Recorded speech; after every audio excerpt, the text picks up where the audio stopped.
Bienvenue dans Capsule, le concentré d'expertise dédié à la gestion de fortune en Suisse.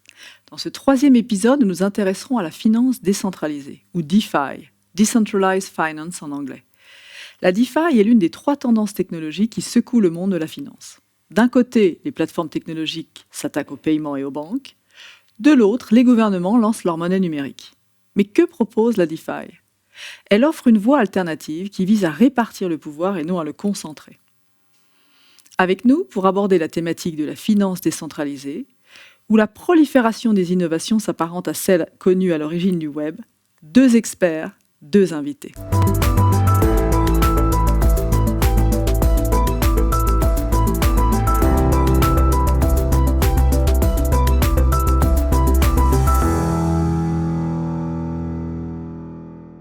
Bonjour et bienvenue, Fiorenzo Manganiello.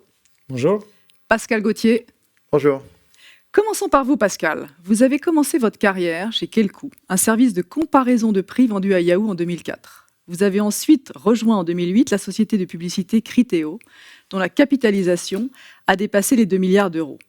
Vous étiez venture partner chez Mosaic Ventures à Londres, avant d'être chairman et CEO de Ledger. Ledger est une licorne française qui propose des solutions de sécurité et d'infrastructure pour les applications blockchain et les crypto-monnaies. Depuis sa création en 2014, Ledger a levé 468 millions de dollars selon Crunchbase. Fiorenzo Manganiello, managing partner, vous avez cofondé Lian Group avec Nassim Sariel-Gaon il y a 4 ans. Votre société, présente au Luxembourg, à Genève, Milan, Londres et Tel Aviv, cible les investissements dans les technologies de rupture, pour lesquels vous avez levé les 400 millions de dollars. Vous avez commencé votre carrière en 2013 dans le secteur des fonds spéculatifs, puis avez rejoint en devenant vice-président la banque Profil de Gestion en 2016. Vous enseignez également le capital risque et la blockchain dans différentes institutions. Commençons avec vous, Fiorenzo. La finance décentralisée se définit comme un nouvel écosystème financier en dehors des marchés réglementés, avec un système peer-to-peer, c'est-à-dire un moyen concret d'échanger directement des actifs entre utilisateurs sans intermédiaire. Ces activités sont relativement traditionnelles, comme les échanges sur les bourses et l'émission de prêts et de dépôts. Elles s'opèrent via des contrats intelligents, les smart contracts. Où en est la construction de cet écosystème DeFi ? Absolument. Merci Elsa beaucoup pour cette question qui est tout à fait pertinente. Je dirais qu'aujourd'hui, la finance, comme vous avez mentionné, elle est en train de changer. Elle est autour d'une digitalisation extraordinaire. Et clairement, la finance décentralisée, c'est la technologie qui va permettre de faire tout ça. C'est vraiment une vraie innovation dans ce qu'on peut appeler la finance moderne aujourd'hui. Et je pense qu'il y a aussi la vraie valeur de la finance décentralisée. Ce n'est pas forcément justement dans l'efficience, dans l'efficacité, dans la rapidité, mais c'est plutôt en deux facteurs. Donc, les premiers facteurs, c'est que je pense, c'est donner un use case, un vrai use case aux crypto-monnaies. C'est-à-dire que jusqu'à aujourd'hui, jusqu'à quelques années, en fait, on avait un Bitcoin, mais en fait, il n'y avait pas de valeur d'utilisation de ces Bitcoins-là ou n'importe quelle crypto-monnaie. Et en fait, avec la DeFi, on va pouvoir faire travailler ces crypto-monnaies, justement. Donc, en fait, on a des use cases qui sont très concrets. Et la deuxième chose, c'est clairement le côté créativité de la DeFi. Donc, la DeFi, c'est un peu comme une toile vide, si on peut la comparer à l'art, c'est-à-dire que ça nous donne l'opportunité de créer et de développer nos propres produits financiers. Donc, c'est comme si on avait des instruments et on pouvait créer des produits financiers. Donc, il y a beaucoup de créativité là-dedans. Et on est très convaincu qu'en fait, aujourd'hui, on est encore dans un état très, très préliminaire, mais en fait, on voit clairement la transformation du système financier. Donc, un marché pas encore mature. Qu'en est-il de la Suisse en comparaison du reste du monde ? C'est clairement un marché ultra niche, ultra petit, dans le sens qu'aujourd'hui, quand on pense que le marché des prêts global dans le monde, c'est 8 trillions. Aujourd'hui, la DeFi, on est à peu près à 90 milliards, donc on a fait à peu près plus de 1% du marché global des prêts. Donc, en fait, c'est vraiment ultra niche aujourd'hui. La Suisse, clairement, en fait, elle est bien positionnée dans ces milieux-là, mais en fait, on voit souvent que les solutions sont plutôt présentes et très fortes en Asie et aux États-Unis. Donc, c'est là où vraiment ça se développe. Mais c'est clairement un écosystème qui est tout à fait comparable à comme on pouvait penser aux crypto-monnaies il y a 3 ou 4 ans. Donc, en fait, très encore immature. Donc, tous les produits financiers sont concernés ? En fait, comme vous avez mentionné au début, la DeFi, en fait, ce qui change, les produits sont les mêmes. Donc, en fait, les produits restent les mêmes. L'unique chose qui change comparé à la finance traditionnelle, c'est la façon dans laquelle ce produit est délivré. Donc, en fait, clairement, avec les systèmes financiers traditionnels, on utilise les banques, etc. Avec la DeFi, en fait, c'est plutôt des mécanismes de smart contracts. Donc, tous les produits sont concernés. C'est clair qu'aujourd'hui, les produits plus développé, c'est les produits de liquidité, donc en fait les prêts, etc. Et en fait, on voit qu'on commence à rentrer aussi dans la gestion des fortunes décentralisées et dans les venture capital décentralisées sur la DeFi. Donc c'est là vraiment où on va avoir beaucoup de valeur. Et vous, Pascal, vous êtes présent avec Ledger en France, à New York, à Londres et Singapour. Quel est votre avis et votre perception du marché de la DeFi ? Oui, merci et bonjour. Écoutez, nous, on est présent dans ces pays-là en ce qui concerne notre offre institutionnelle. Et ensuite, on envoie des produits pour notre offre consommateur dans plus de 200 pays dans le monde. Et que ce soit d'ailleurs les institutionnels et ou le consommateur, tous veulent avoir accès à la DeFi. Ça, d'ailleurs, c'est intéressant et c'est le phénomène crypto qui est le même depuis le début. C'est que c'est souvent avant une révolution retail, avant d'être une révolution pour la finance institutionnelle. Notre vision là-dessus, c'est que c'est une évolution sur le même thème. Le Bitcoin, au départ, c'était l'échange de valeur sur un protocole public.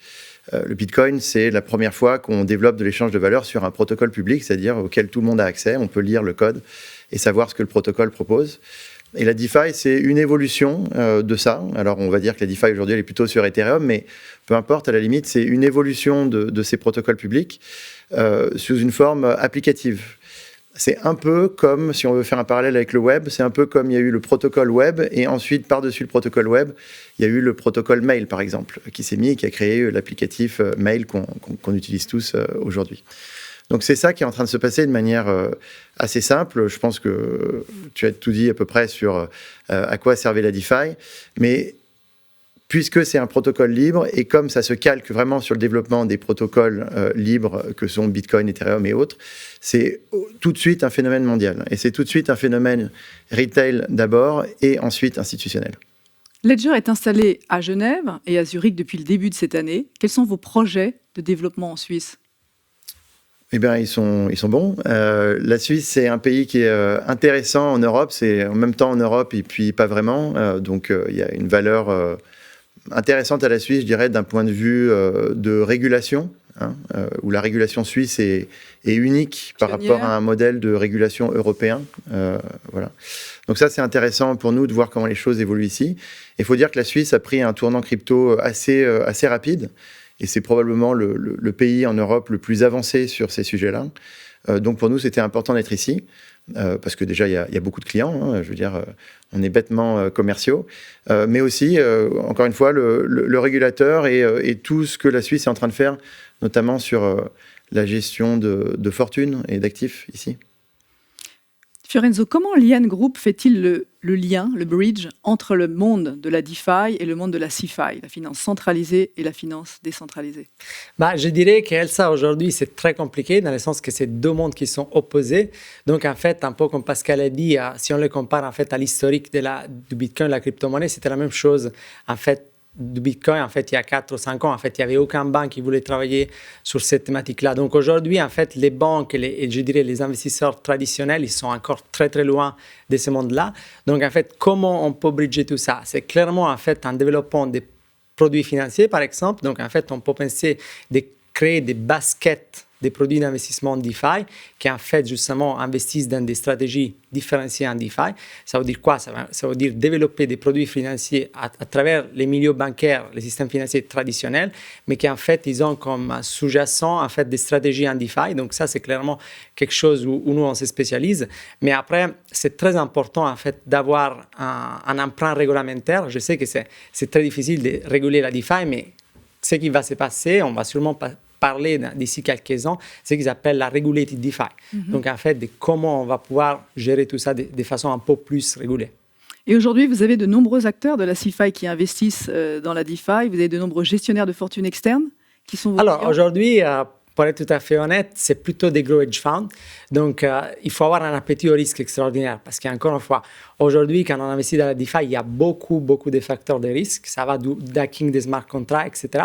Donc, en fait, c'est clair que pour des investisseurs privés ou aussi pour des tiers-gens qui ont un profil de risque conservateur, c'est très difficile. C'est plutôt aujourd'hui pour des players instituts qui ont une approche très spéculative. Mais en fait, on voit aussi des GFI qui sont en fait cette envie de développer et que justement, ils nous rapprochent pour pouvoir hedger ces risques-là de quelque façon. Une des problématiques également récurrentes exprimées par les investisseurs, c'est l'impact écologique négatif en fait, des cryptos. Que leur répondez-vous? Je réponds que c'est plutôt négligeable à mon avis. Donc si par exemple on considère le Bitcoin aujourd'hui, c'est vrai que sur le Bitcoin, on est à peu près à 0,1% de la consommation totale d'électricité au monde, ce qui est assez négligeable, mais surtout la chose qui est intéressante, c'est que si le Bitcoin était un pays, il aurait en fait la mélange plus sustainable en fait d'électricité. Aujourd'hui, sur les réseaux Bitcoin, on est à 60% d'énergie renouvelable.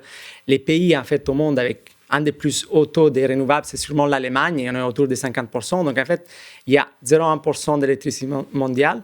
Deux, c'est sustainable, donc c'est de l'énergie renouvelable. Et la troisième chose, c'est que de plus le temps avance, plus en fait les machines, par exemple, des minages, ils vont être efficients. Donc, ils vont consommer moins d'énergie. Donc, tout cela fait que les critiques, clairement, sur les bitcoins ou même d'autres crypto-monnaies, en étant la ruine pour les planètes, c'est clairement quelque chose d'excessif, à mon avis. Pascal, la conservation des actifs numériques nécessite un nouveau type d'infrastructure, ainsi que des nouveaux processus, une nouvelle procédure. Ledger sécurise le stockage de crypto-assets dans plus de 200 pays, vous nous avez précisé. Soyons très très pragmatiques. Comment fonctionne la solution Ledger et comment se distingue-t-elle des solutions concurrentes? Oui, bien sûr. Donc le Bitcoin réinvente un peu l'échange de valeurs. La blockchain en elle-même est sécurisée. Et tout le mécanisme de minage qu'il y a autour et l'aspect décentralisé, qui fait que, puisque la blockchain est répertoriée sur des milliers d'ordinateurs, on ne peut pas modifier en fait son contenu. Par contre, ce qui n'est pas sécurisé pour le Bitcoin, c'est ce qu'on appelle le endpoint, donc le point d'entrée et de sortie dans la blockchain. Et pour rentrer et sortir de la blockchain, il faut prouver qu'on possède un Bitcoin. Et pour prouver qu'on possède un Bitcoin, il faut prouver qu'on a une clé privée, une clé cryptographique privée qui permet de signer une transaction. Et donc tout le challenge est là, c'est-à-dire qu'au moment où on a cette clé privée, si on partage cette clé, si on partage ce secret, par définition, c'est plus un secret. Et donc il faut absolument pouvoir, cacher ce secret, et deux, au moment de la transaction où on doit prouver qu'on maîtrise ce secret, ne jamais le montrer en totalité. Donc ça, c'est ce que les solutions de Ledger font, c'est-à-dire quand vous n'utilisez pas votre secret, personne ne peut le voir, et quand vous allez l'utiliser, on va juste montrer une toute petite partie du secret au protocole qui va comprendre que puisque vous en connaissez une petite partie, en fait, vous en connaissez la totalité, et donc vous avez le droit de signer. Et donc, à aucun moment, votre secret n'est éventé, et donc à aucun moment, on peut le copier. Ça, c'est vraiment... En fait, pour le Bitcoin et toutes les autres crypto-monnaies, toutes les blockchains publiques, c'est le point d'attention sur la sécurité qu'il faut avoir. Pour le consommateur et pour l'entreprise, d'ailleurs, une fois qu'on a sécurisé cette clé privée, il y a un autre problème, c'est la gouvernance. C'est-à-dire qui a accès aux crypto-monnaies à ce moment-là. Parce que si vous comprenez l'histoire du secret, maintenant disons qu'on est tous les trois et qu'on est manager de hedge fund et qu'on a accès à 1 milliard de dollars en Bitcoin, qui garde le secret? On fait confiance à Fiorenzo, on vous fait confiance à vous, Elsa, ou à moi, Pascal. En fait, on ne va pas se faire confiance parce que ce n'est pas possible. À un moment donné, quelqu'un va partir au Costa Rica avec l'argent et puis on ne le reverra plus. Et donc, les solutions de gouvernance qu'on a mis en place, notamment pour l'entreprise, c'est ça, c'est-à-dire personne n'a complètement accès au secret. On a partagé le secret en 3 et uniquement si 2 sur 3 sommes d'accord pour faire une transaction, c'est ça qui va se passer. Et donc ça, c'est le plus important peut-être, c'est la protection des secrets. Les gens maintenant comprennent assez bien, et c'est uniquement avec des solutions hardware du type que celle Ledger a développée que c'est possible, en gros. Il faut arrêter de penser que le software peut protéger des secrets de crypto-monnaie, parce que ça, c'est pas possible. Donc un software qui tourne sur un téléphone aujourd'hui n'est pas une bonne solution pour protéger les crypto-monnaies du tout. Mais une fois qu'on a protégé le secret avec du hardware, ensuite, il y a quand même une couche software de gouvernance qui doit être mise dans la couche de sécurité, c'est-à-dire que la couche de sécurité doit et protéger le secret et aussi protéger la gouvernance business, savoir qui a accès à quoi, pour que la gouvernance puisse se faire sous la couche de sécurité. Et c'est ça que Ledger propose. Et la plupart des hacks dont on entend parler aujourd'hui sont souvent en fait des problèmes de gouvernance. Les secrets étaient bien protégés. Par contre, tout le monde avait accès aux secrets et il y a un moment donné où quelqu'un est allé prendre les bitcoins sans qu'on puisse savoir qui c'est. Donc voilà, nous, Ledger, on règle ces deux problèmes. On règle la protection des secrets et la protection de la gouvernance. Comment faites-vous, Ledger, vu la croissance exponentielle de l'écosystème DeFi, pour adapter votre solution et répondre aux besoins de custody Oui, c'est vraiment le challenge de l'industrie, en fait. Le challenge, il y a 2 niveaux, je pense. Il y a supporter de plus en plus de protocoles, d'évolution de protocoles, de types d'usage. Donc ça, c'est un premier niveau. Mais le faire aussi avec une solution qui est scalable, donc avec une mise à l'échelle. C'est-à-dire que le problème, c'est qu'à force de vouloir intégrer des choses rapidement, et notamment quand on fait de la sécurité, il faut faire attention à l'erreur, parce que les erreurs peuvent arriver. C'est arrivé sur le marché dernièrement, pas à Ledger au passage, mais où à force de vouloir trop intégrer, on fait des erreurs. Et le temps de la sécurité, c'est un temps long. D'ailleurs, c'est pour ça qu'on est en Suisse aussi, parce que je pense que c'est quelque chose qui va bien avec la philosophie suisse. À un moment donné, on le sait en Suisse depuis longtemps, sécuriser des actifs, il y a un temps long. C'est-à-dire qu'il ne faut pas faire n'importe quoi, il faut faire attention, il faut éprouver les technologies de sécurité, il ne faut pas aller vers la nouvelle technologie très, très sexy du moment. Ce n'est pas ça la sécurité. La sécurité, c'est absolument être sûr. Donc ce que nous, on fait, c'est qu'on essaye de ménager la chèvre et le chou. Et moi, ce que je donne souvent comme exemple, c'est aujourd'hui, on est dans une course, c'est le lièvre et la tortue. À la fin, c'est la tortue qui gagne. Donc, ça veut dire qu'il ne faut pas toujours être premier, il faut être juste. C'est ça notre philosophie. On a beaucoup parlé de sécurité. Maintenant, la cybersécurité. Dans la récente enquête mondiale sur la blockchain de Deloitte Insights, plus de 70% de la population considère la cybersécurité comme un principal obstacle d'acceptation des actifs numériques. Le groupe Ledger a lui-même subi un hacking, non pas sur ses produits, vous le précisiez, mais sur sa base de données marketing. Personne ne détient donc la formule magique en matière de cybersécurité. Pensez-vous que les investisseurs n'ont-ils d'autre choix que de vivre avec une sécurité imparfaite ? C'est une excellente question et c'est un vrai problème. Donc, sur la sécurité et sur les hackings, le problème, c'est pas if, les Américains disent, c'est pas if, it's when. Okay. Donc, ça va arriver pour tout le monde, etc. Ça ne veut pas dire que ça doit arriver plusieurs fois. Nous, par exemple, le problème de vol de données que vous soulevez, qui est arrivé maintenant il y a 1 an et demi, c'était une claque dans le visage. Et ensuite, il y avait 2 manières de s'en sortir. C'était soit tendre l'autre joue, qui était la mauvaise manière, et ou mettre en place vraiment des solutions en termes de cybersécurité beaucoup plus agressives chez nous. À l'époque, on était vraiment concentré sur la sécurité parce que, à juste titre, on pensait que c'était le problème majeur, c'est-à-dire que le problème de la sécurité, c'est là, si vous avez perdu vos clés privées, vous perdez vos fonds, donc ça, c'est pas possible. Mais effectivement, c'était une claque dans le visage qui nous a fait accélérer, c'était un catalyseur sur le fait de construire la deuxième jambe du modèle de sécurité qui était le modèle de cybersécurité. Les gens ont raison, 70%, enfin d'ailleurs ça montre que la sagesse populaire est assez bonne, enfin, les gens comprennent bien les enjeux du futur, et l'enjeu de cybersécurité, il est majeur pour les cryptos, pas que pour les cryptos, pour tout le monde. Enfin, je veux dire, aujourd'hui, des vols de données, les hôpitaux de Paris, par exemple, viennent se faire voler toutes les données de leurs clients il n'y a pas si longtemps que ça, il y a quelques semaines. En Suisse, il y a beaucoup d'exemples aussi. Il y a beaucoup d'exemples en Suisse. Enfin, c'est un vrai problème. Et c'est un problème qui va de manière exponentielle. C'est-à-dire que les problèmes qu'on a aujourd'hui vont être bien pires demain. Voilà. Et donc, ce qu'il faut faire, c'est surinvestir sur ces problèmes de sécurité. C'est ce que Ledger a fait désormais depuis 1 an et demi. Et en parallèle de notre équipe de sécurité, qui est une des meilleures au monde, si ce n'est la meilleure sur les sujets qu'on touche, on a bâti aussi, on est en train de bâtir, et elle est déjà formée à 90%, une des meilleures équipes de cybersécurité sur ces sujets. Ouais. Liane Group, vous investissez également sur vos fonds propres. Quels sont les top 3 des cryptos dans lesquels vous investissez ? Alors, ça, il faut mettre un disclaimer avant la question. Je dirais aujourd'hui, si on doit choisir les top 3 cryptos, clairement, en fait, je vois un très fort appui sur le Bitcoin. Donc, en fait, le Bitcoin est dans une phase d'institutionnalisation extraordinaire. Le 15 novembre, il y aura quelque chose qui s'appelle les Taproot. Donc, en fait, c'est un upgrade majeur de la blockchain du Bitcoin qui va permettre la scalabilité et l'utilisation, en fait, dans le temps réel.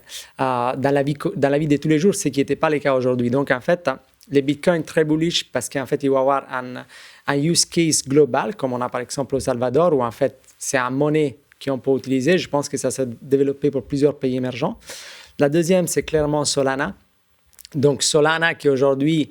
un concurrent d'Ethereum. Clairement, et en fait dans notre optique, c'est sûrement je veux pas dire un remplaçant, mais aujourd'hui, elle a la possibilité Challenger. facilement d'avoir un x5, x6 par rapport à sa market cap, vu la valeur de ses utilisateurs et des transactions. Et la rapidité de la transaction aussi. La rapidité de la transaction, clairement. Et après, il y a, je pense, un sujet qui est intéressant, c'est l'interopérabilité des blockchains. Donc, en fait, l'échange entre différents blockchains. Donc, en fait, un protocole comme Polkadot, on pense qu'en fait, il va y avoir beaucoup, beaucoup d'appétit sur les prochaines années. Quels sont les rendements que vous pouvez nous citer, avec un disclaimer toujours, sur ce top 3 des cryptos? Alors, je dirais clairement, si on va sur des actifs qui sont top tier, comme par exemple le Bitcoin, c'est clair que le risk-reward, il est différent d'aller sur un mid-market cap. Donc, aujourd'hui, en fait, je pense que clairement, on peut espérer peut-être entre 2 et 3 fois chaque année, en fait, sur une stratégie assez diversifiée en crypto. Donc, je pense que clairement, il y a aussi un 40-50% de volatilité. Mais sur le long terme, en fait, sur une stratégie long terme, je pense qu'on peut facilement avoir un 150-200% par an. Vous dites le montant sur lequel vous investissez par an? Vous dites? Vous communiquez sur le montant investi dans les cryptos? Non, pas forcément. C'est très difficile. Et quelle solution stockage utilise Yann Group? Alors, nous, on utilise Ledger d'abord. D'abord, avant tout. Donc, c'est pas prévu, la réponse. Et je suis d'accord. Je suis d'accord avec Pascal dans le sens qu'en effet, en fait, surtout quand on parle de sécuriser à très haut niveau, en fait, il n'y a aucune meilleure solution sur le marché que Ledger. Donc, je dois le dire. Par contre, c'est vrai qu'on utilise aussi des autres solutions. Donc, en fait, on utilise des solutions multi-signature wallet, comme tu l'as mentionné. En fait, si on peut faire des noms, c'est des solutions comme Fireblock, en fait, qui permet justement d'avoir un peu un mélange entre un cold wallet et un hot wallet, et en fait, avec des différents layers de sécurité et une assurance dessus. De gouvernance. Justement, une assurance aussi contre hacking. Donc, on se sent assez à l'aise et c'est des solutions quand même qui sont assez institutionnelles. Donc, en fait, on mélange différentes solutions. Donc, vous parliez d'assurance. Il existe des assurances pour les portfolios, pour les wallets? En fait, aujourd'hui, il existe des assurances contre l'hacking. En fait, donc, je ne sais pas, peut-être Pascal, il peut nous mentionner ça après par rapport à Ledger s'ils font ça, mais en fait, des providers, ils donnent en fait la possibilité d'assurer un certain montant de crypto-monnaies justement sur les wallets, notamment jusqu'à aujourd'hui, nous on est assuré par exemple jusqu'à 100 millions de dollars en cas de vol ou de hacking sur ces wallets-là. Donc on n'a pas une information sur le montant investi alors. Exact. Vous proposez aussi, Ledger, une assurance sur les wallets? Oui, bon, déjà, il faut dire que le métier de l'assurance, c'est un métier qui est atrophié sur les crypto-monnaies aujourd'hui. C'est vrai que quand on réfléchit à tout ce qui a de la valeur dans le monde, souvent, il y a un gros business d'assurance adjacent, puisque la valeur doit être protégée. Ce n'est pas le cas encore, là. Non, ce n'est pas le cas, parce qu'effectivement, aujourd'hui, les assureurs ont encore du mal à comprendre qui fait quoi, comment, et quel est le risque à prendre à assurer, qu'est-ce qu'on peut assurer, parce que l'assurance, c'est pas... Quels sont les assureurs, d'ailleurs, qui sont un peu pionniers? Oh, il commence à y en avoir. Par exemple, nous, on travaille avec Arch en Angleterre, qui assure le Vault, de la même manière que Fireblock, ça a une assurance, ça fonctionne à peu près du même type, quoi. C'est-à-dire que nous, on a une assurance qui vient avec... Alors, le Vault, c'est le nom de notre produit de l'offre entreprise. Et en fait, le Vault vient avec... C'est une offre qui est en SaaS, et ça vient avec différentes choses. Je ne dis pas ça pour le vendre, mais c'est simplement pour expliquer comment ça marche, quoi. C'est bien sûr le produit et la technologie, mais ensuite, il y a tout un volet assurance. Donc, ça vient avec une assurance qui est dedans, où les clients peuvent faire un top-up d'assurance aussi pour eux directement. Donc, ils ont une assurance de base qui vient avec le Vault. Et sur notre assurance, ils peuvent créer aussi leur propre assurance. Ce que vient d'annoncer Crypto.com, par exemple, leurs 750 millions de dollars d'assurance qu'ils viennent d'annoncer, qui est le plus gros qui est le plus gros deal en assurance, je pense, à ce jour en crypto. C'est sur la base du contrat d'assurance de Ledger Vault qu'ils l'ont réalisé, par exemple. Voilà. Mais il n'y a pas que. Ensuite, il y a les certifications aussi qu'il faut passer. Il faut se dire que quand on développe une solution de sécurité, que ce soit parce qu'on la développe soi-même et ou qu'on la confie à quelqu'un d'autre, il faut vérifier tous ces volets qui sont l'assurance, la certification. Donc la certification, c'est en deux volets. C'est la certification de la technologie et les certifications des process. Donc la technologie, c'est par exemple les Common Criteria, EAL, etc. Et la certification des process, c'est SOC 2. Bon, voilà. Donc en fait, pour valider une solution de sécurité, il y a quand même plusieurs étapes à respecter, ce que nous on fait et ce que d'autres comme Fireblock, qui est l'autre très bon exemple de l'industrie, font. Un tiers, Pascal, de votre activité se trouve en Asie. Oui. Quelles sont les conséquences sur vos activités en Chine, précisément, suite au ban du président chinois sur les cryptos? En fait, déjà, la Chine, après de multiples essais, n'a pas forcément banni les cryptos. C'est-à-dire que c'est toujours autorisé pour un individu en Chine de posséder des cryptos. Et je pense que tout ce qui s'est passé en Chine montre que le Bitcoin notamment, mais les cryptos en règle générale, ont développé quelque chose, sont censorship resistant, ce qu'on disait depuis le départ, c'est-à-dire que c'est très difficile de les réguler parce que dès qu'on a accès à l'Internet, on a accès au Bitcoin. Et donc, je pense que du côté chinois, il y a un grand projet sur le yuan crypto, qui est un projet d'État, donc, dont il ne se cache pas et qui pousse beaucoup. Qui va arriver d'ailleurs au niveau des JO, début 2022. Oui, voilà, mais en place. C'est déjà en place, et qui est un vrai jeu géopolitique de domination du monde grâce à la monnaie. Et c'est typiquement la raison pour laquelle Bitcoin a été créé, c'est-à-dire pour sortir des monnaies réserves et pour sortir du jeu des États qui se font des guerres commerciales et financières à coup de domination monétaire. Et le paradoxe, c'est qu'on y revient. On n'y revient pas, en fait. Le crypto-yuan, ce n'est pas une crypto comme un Bitcoin. C'est simplement du yuan qui est passé sur un autre rail technologique, c'est tout. Ça ne change rien. D'ailleurs, entre parenthèses, tout dépend comment on fait une crypto-monnaie d'État. Mais une crypto-monnaie d'État et où ce que Facebook prévoyait ne ressemble pas vraiment à Bitcoin. Il y a une idée qui est complètement différente. $1 crypto reste $1 et les dollars sont émis par la Banque centrale américaine. Un crypto euro restera €1 et ça sera un des outils de la Banque centrale européenne, comme le cash, comme l'euro digital et autres, pour donner accès aux contribuables à l'euro. Ça n'a rien à voir avec l'aspect décentralisé et incontrôlable, je dirais, du Bitcoin. Ça n'a rien à voir. C'est juste, on prend des rails technologiques. Voilà. Par contre, ce qui est intéressant, c'est que ça montre que, et on se l'est dit la dernière fois quand on avait discuté, c'est qu'il faut bien comprendre que il y a le Bitcoin et ensuite il y a les rails technologiques. Quand on parle de DeFi et de protocoles décentralisés, il y a le token, et le token, ça peut être un token de spéculation. On peut spéculer sur du Bitcoin, comme on disait tout à l'heure. Est-ce que ça va monter, est-ce que ça va descendre? Mais aussi, il y a toute une création de tuyauterie, en fait. Et ce que je pense aux éditeurs, il faut qu'ils comprennent bien, c'est que qu'on aime le Bitcoin ou pas, qu'on aime l'Ethereum ou pas, qu'on pense que ça va monter, descendre, etc. Ce qui est sûr, c'est que tout le monde va commencer à utiliser la tuyauterie de ces protocoles publics. C'est déjà le cas pour les stablecoins dollars. Ça sera probablement le cas à un moment donné, une fois que l'Europe se sera décidée pour le stablecoin euro. Et donc, qu'on y rentre parce qu'on veut avoir une meilleure tuyauterie CeFi par rapport à DeFi. DeFi, c'est de la meilleure tuyauterie. Ça marche mieux que la CeFi. Parce que pourquoi la CeFi? Je dois faire confiance à une entreprise. L'histoire de la crypto a été faite d'échecs successifs de propositions centralisées. Ça a commencé avec Mt. Gox. Tous les hackings qui sont passés sur des exchanges centralisés, c'est ça.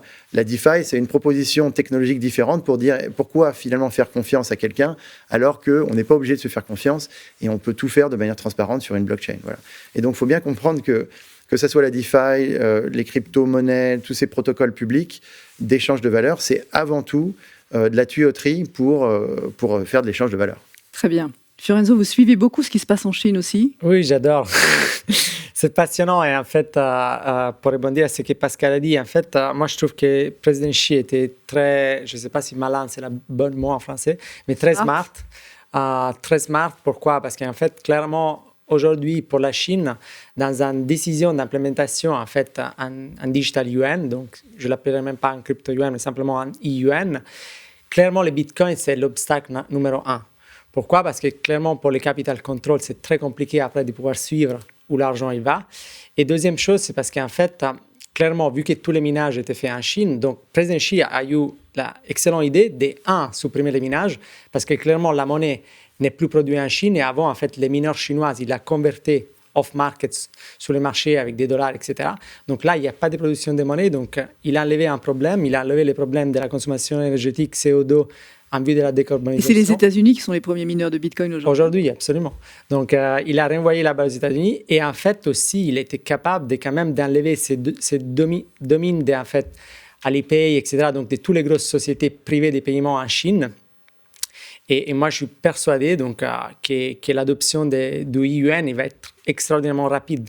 Donc, en fait, aujourd'hui, ça a déjà commencé. Ça commence en fait avec des petites case studies pilotes. En fait, le gouvernement chinois fait des loteries, des espèces de loteries où en fait, on peut gagner des yuan sur WeChat. Mais clairement, l'adoption elle va être extraordinaire, très rapide. Des contraintes de mise en place, des risques de fraude, des pays qui prennent ce lead et une probable régulation pèse sur la DeFi. Fiorenzo, pour conclure, quelles sont les limites de cet écosystème? Les limites d'écosystème, c'est clairement en fait les scale-up. Donc en fait, aujourd'hui, les DeFi est construit sur l'innovation, pas forcément sur les procès, sur la réglementation, donc ce qui est opposé dans la finance centralisée.